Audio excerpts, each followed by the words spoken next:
Hi, everybody. It's a pleasure to be with you. This is another video on an area of real estate appraisal we generally do not cover in any depth in either QE or CE. I'm Tim Andersen, the Appraiser's Advocate, and the purpose of this video is to train, inform, and mentor appraisers of all ages, experience and training levels, and educational backgrounds.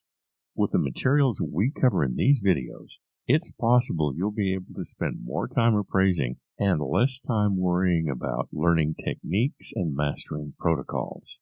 That means you'll spend less time answering state appraisal board questions, client ROVs, and stupid stips from reviewers. Sounds pretty good, don't you think? So let's get on with it. We call this one using the Fannie Mae and Freddie Mac definition of market value. Appraisers need such a verification model. USPAP requires us to certify that the statements of fact in an appraisal report are both true and correct. The only way to do this is to verify the data, and a verification model helps us meet the demands of that challenge. There is no specific verification model. The closest one we have, however, is the Fannie Mae and Freddie Mac definition of market value. We'll go over that definition in detail later in this video. There are at least 4 reasons we need a data verification model. The first is that we need to know what data to verify and why it is we verify them. Primarily, we verify market sales data. If our challenge is to provide the client with a credible opinion of market value, we verify these data to make sure they meet the definition of market value. For example, that the sale and purchase was arm's length. The second reason appraisers need a verification model is we need to know how to verify the data to show that what we verify is relevant. As we go through the definition of market value later in this video, how to verify the data will become clearer. Thirdly, we need a verification model to show that we know what is important to verify and what is trivial. For example, it's important to verify that the sale and purchase was arm's length. That the seller gave the buyer the kitchen and laundry room appliances is trivial. Finally, the reason we verify data, the reason we need a verification model, is that USPAP and the GSEs require we verify the data. USPAP specifically requires that we certify that all statements of fact in the appraisal report are true and correct. The only way we can certify this is to have properly verified the data behind each of the comparable sales. This is what FHA 4000.1 says. Quote, the appraiser must independently verify and analyze all pending and recent sales of comparable properties, report how the sales were verified, and whether concessions were granted. Unquote. In fact, the entire section of 4000.1 reads, quote, the appraiser must research, verify, analyze, and report any current sale for the subject property, any offering for sale of the subject property in the 12 months prior to the effective date of the appraisal, any prior sales or transfers of the subject property for the 3 years prior to the effective date of the appraisal, and any prior sales or transfers of each comparable sale for the year prior to the date of each comparable sale. Unquote. This is what the Fannie Mae Sales Guide, Section B4-1.3-07, says about sources of verification data. Quote, data and verification sources for each comparable sale must be reported on the appraisal report form. Examples of data sources include, but are not limited to, a multiple listing service, deed records, tax records, real estate agents, builders, appraisers' files, and other third-party sources and vendors. The appraiser must state the specific data source, such as tax records or deed records, and refrain from using broad categories such as, quote, public records, unquote. Data sources must be reliable sources for the area where the subject property is located, unquote. From the same section we read, quote, the appraiser must verify the sales and financing data with a party that does not have a financial interest in the subject transaction, unquote. Since the buyer, seller, broker, etc. all have a financial interest in the subject transaction, this requirement generally refers to checking a copy of the recorded deed to make sure that the consideration on the deed and the actual purchase price are the same. If they're not, then we have the challenge of figuring out why there was a difference, and then disclosing this difference, as well as our analysis of it, to the client.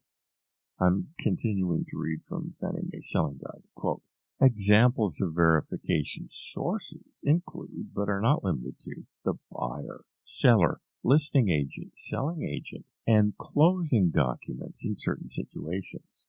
Regardless of the sources used, there must be sufficient data to understand the conditions of sale, existence of financing concessions, physical characteristics of the subject property, and whether it was an arm's length transaction, unquote. So what does USPAP say about verification? Traditionally, USPAP has chosen not to define to verify, verification, verified, and so forth. Therefore, it depends on standard definitions of these terms, which is what we're going to talk about now. Therefore, we're going to look at some of those definitions. Black's Law Dictionary at page 1698 defines the verb to verify as, quote, to prove to be true, to confirm or establish the truth or truthfulness of, to authenticate, unquote. In the 6th edition of the Dictionary of Real Estate Appraisal at page 246 is the definition of verification, which means, quote, in valuation practice, the process of validation or establishing the truth about information via another source, which is critical to credible assignment results, unquote. Then that same source goes on to teach that, quote, a valuer may confirm information with a party knowledgeable about the property or the transaction involving the property, or with another credible source, in order to determine the reliability of that information for use in the assignment, unquote.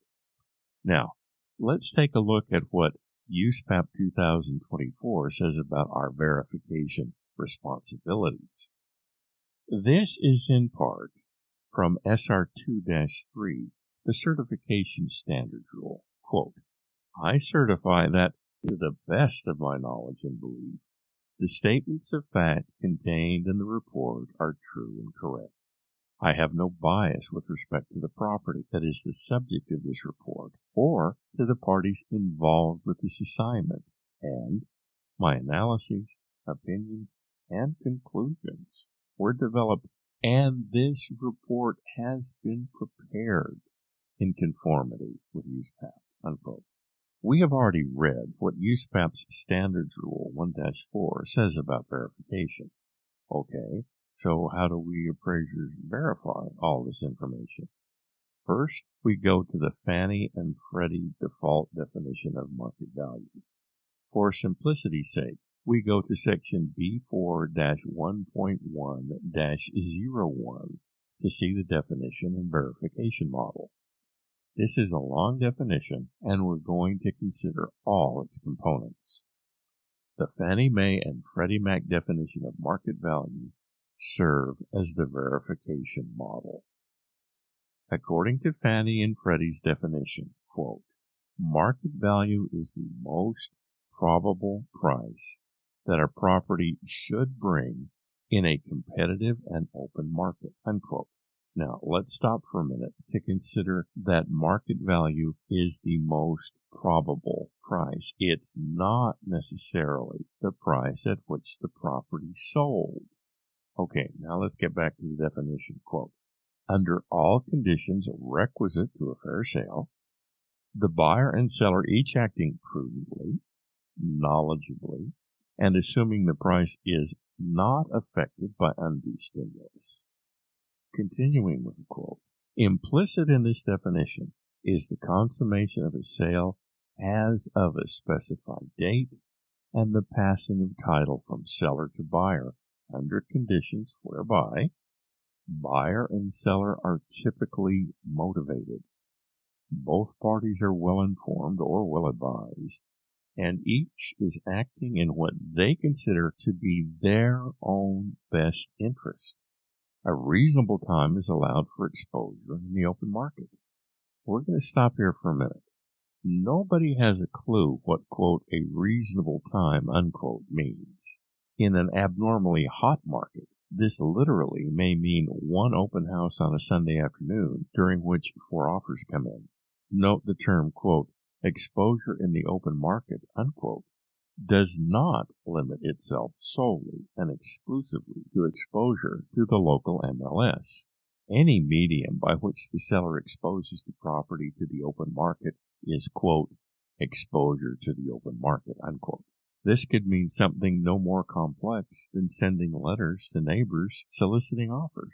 Okay, let's continue with the definition. Quote, payment is made in terms of cash in U.S. dollars or in terms of financial arrangements comparable thereto, and the price represents the normal consideration for the property sold, unaffected by special or creative financing or sales concessions granted by anyone associated with the sale, unquote. We're not going to bother to read this long note to the market value definition. We're going to break it down into its components anyway. Adjustments to the comparable sales must be made for special or creative financing or sales concessions, unquote. Note that must. Back to the quote. We have to pause again. To choose to omit such adjustments, when they by definition are necessary, is potentially misleading. Black's Law Dictionary defines misleading as, quote, delusive, calculated to be misunderstood, unquote.